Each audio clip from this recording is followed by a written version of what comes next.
ostaću opet ja i ostaću zauvijek. Neću šetati usnulim gradom, prolaziti kroz tuđe živote, biti lice sa zajedničke fotografije.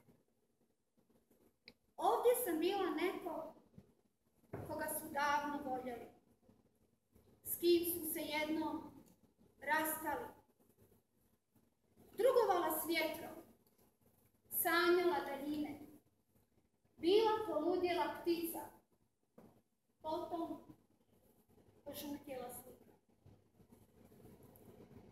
Kada se vratim, bit ću osušen bosiljak, grumen ilovačena cipela.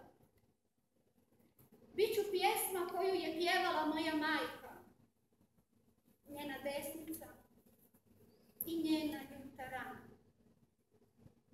Kada se vratim ovdje, ponovo ću naći sebe i postati cijela.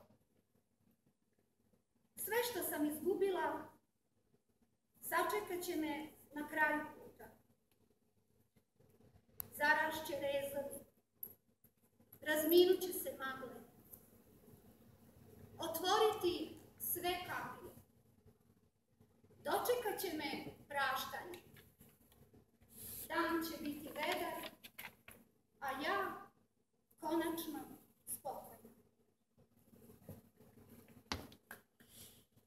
Vraćam se kući, putujem srcem, hranim snovima, mjesečari i sunčari. Korak mi lak, leđa uspravna.